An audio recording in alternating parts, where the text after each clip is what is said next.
नमस्कार दोस्तों। स्वागत है आपका पॉलिटी स्टडी यूट्यूब चैनल पर। दोस्तों, पशु परीक्षर एग्जाम 2024 6 पारियों में संपन्न हुआ। दूसरी महत्वपूर्ण बात यह है कि कट ऑफ 150 में से कितने प्रश्नों पर जाने वाली है। यहाँ पर सारे मुद्दों पर चर्चा करेंगे।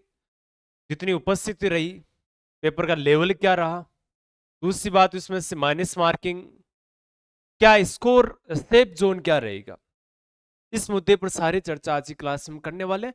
क्या आप सेफ जोन में हो, ये सारा विश्लेषण आज की क्लास में हम थोड़ा सा या 5 मिनट में फटाफट जानने की कोशिश करेंगे। देखो, पशु परीक्षण में टोटल आवेदन जो थे वो 17.64 लाख आवेदन हुए थे।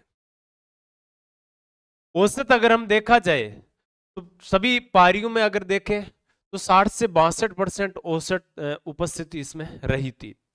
दूसरी महत्वपूर्ण बात है, तो हम कह सकते हैं कि 10 से 11 लाख लोगों ने पशु परीक्षर का एग्जाम दिया।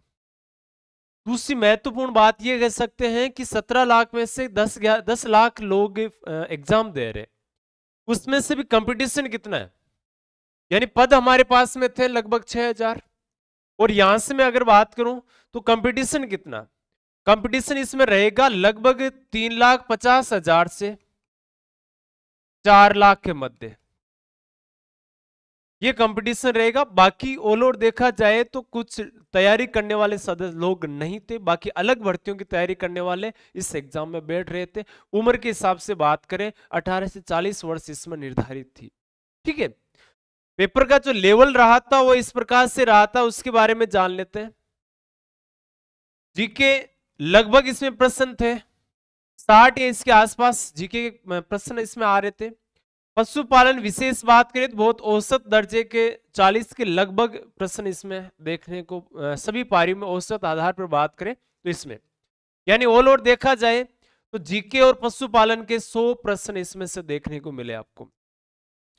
करंट अफेयर्स और गणित और इससे संबंधित बात करें, यानी करंट अफेयर्स का लेवल है, जीके का जो लेवल रहेगा आपके वो बिल्कुल निम्न स्तरीय था।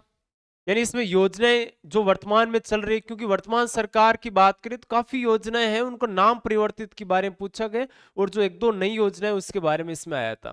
विशेष बात तो ये, और जब भी जितने भी क्वेश्चन आए सारे के सारे पिछले एग्जामों में आए हुए रिपीट प्रश्न थे जीके में, ध्यान रखना। करंट को छोड़कर रिपीट प्रश्न थे, करंट का कोई विशेष लेवल नहीं था, निम्न दर्जे का करंट इससे पूछा गया था।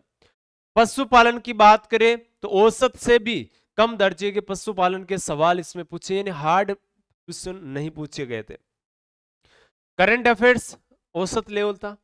गणित और यहां से हम बात करें विज्ञान की, गणित और विज्ञान की अगर बात करें तो यहां से गणित और विज्ञान के लगभग आपको प्रश्न देखने को मिले, यानी जीके इसमें अगर बात करें ये चीज तो इसमें प्रश्न आपको देखने को मिले थे 50 के लगभग, यानी ये 150 का अगर ऑल ओवर देखा जाए। गणित कुछ ऐसे मान लो कि एग्जाम की तो मान विशेष तौर पे गणित से जुड़े हुए, विज्ञान से जुड़े, उनके लिए तो ये इजी था, लेकिन उनके लिए जीके ये थोड़ा हार्ड था उनके हिसाब से। 5 इसी में से ऐसे प्रश्न आ रहे थे हर प्रकार से जो सिर्फ आपको अनुभव से आधार पे उत्तर देने थे, यानी अनुभव से कहीं ना कहीं आप जुड़े, जैसे पान सिंह तोमर है, जगजीत सिंह जैसे गजल गायक कलाकार है, महावीर वीर चक्र वगैरह से पूछे गए प्रश्न है, ये कुछ आपको जीके के अलावा कुछ अनुभव पर आधारित है।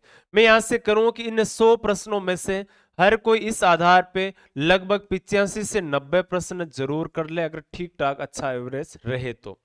गणित और विज्ञान की बात करें तो यहां से 25 से लेकर 35 प्रश्नों तक कर सकते हैं, लेकिन समय ज्यादा लगने की वजह से इतने क्वेश्चन सोल्यूशन नहीं हो सकता। तो निकल के सवाल यह आता है, पेपर का लेवल बहुत निम्न दर्जे का था, लेकिन काफी ज्यादा उपस्थिति, यानी लगभग 10 लाख लोगों ने पेपर दिया था, और पेपर का लेवल इजी होने की वजह से मेरिट थोड़ा उछाल मार सकती है।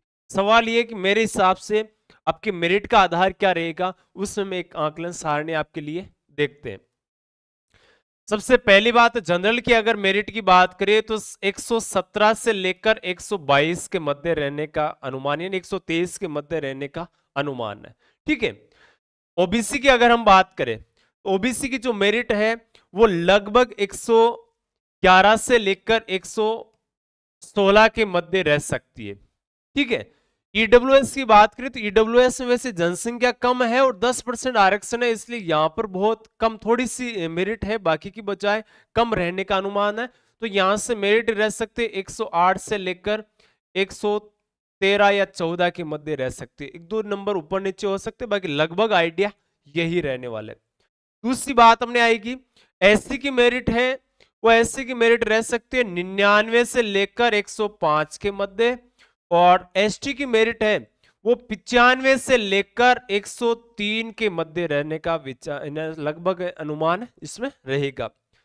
एमबीसी की मेरिट है, एमबीसी की मेरिट 106 से 110 के मध्य रह सकती है, यानी ऑल और देखा जाए तो मेरिट का आकलन ये रहेगा।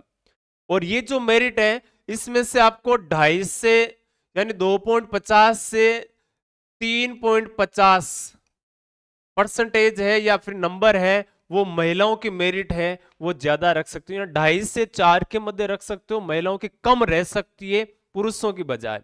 ठीक है, ये विशेष तौर पे आपको नोटिस करना है, ये मेरिट का आकलन है, इससे मेरिट ऊपर नहीं जाएगी, किसी भी स्थिति में कोई भी स्थिति में नहीं जाएगी, ये विशेष नोट करना आपको। ठीक है, तो ये आकलन आपको इसके आधार पर।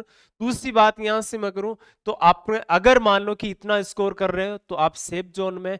दूसरी विशेष हमारा टीम है पूरा ये रिसर्च कर रही है कि ऑल ओवर देख रहे हैं कि कहां से कितने मैसेज इस प्रकार से प्राप्त हो रहे हैं, उसके आधार पर और आकलन है वो और आपको मैसेज के माध्यम से इसी माध्यम से बता दिया जाएगा।